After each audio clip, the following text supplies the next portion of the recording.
Hi, welcome once again to the Carpenter Shop. I'm Jeff Dixon. We're taking some time to see the place where Jesus grew. For us, it's a place of growth as well because we're trying to figure out how our faith works and some things that we need to remember in the world around us. Acts 5:19 is an interesting verse. It says, "But at night an angel of the Lord opened the prison doors and brought the apostles out." In other words, an angel intervened and rescued the prisoners.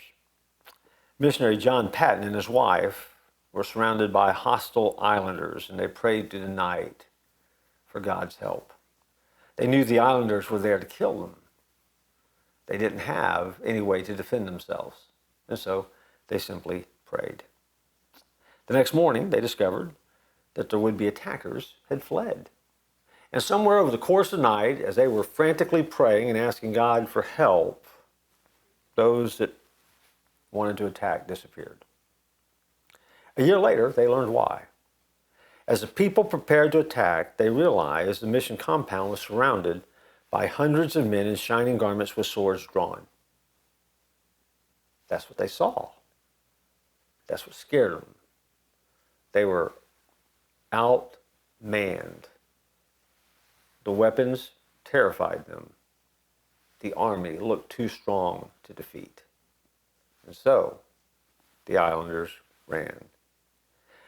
Patton and his wife realized, because they were alone, that the answer to their prayers had actually come as God dispensed his angels and made them visible to their would-be attackers.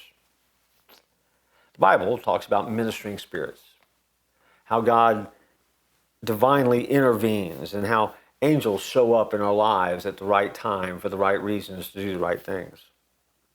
And I share that story with you, and it's an old story, but I share the story with you to remind you that just when you need it the most, don't be afraid to cry out to God, but then also don't be surprised when God shows up and sends help. Who knows, he might even send an angel. And so, if you're a follower of Jesus Christ, you have confidence as you move through the world that you're never alone. And if you need that kind of protection, hey, who knows? God might just send an angel your way. You probably will never get to see that angel because that veil doesn't get pulled back very often. But if you do, I think you'll be impressed.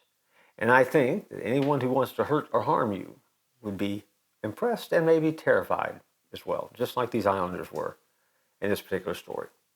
God can take care of it. He'll intervene at just the right time. Remember that. And I look forward to joining you next time here in the Carpenter Shop.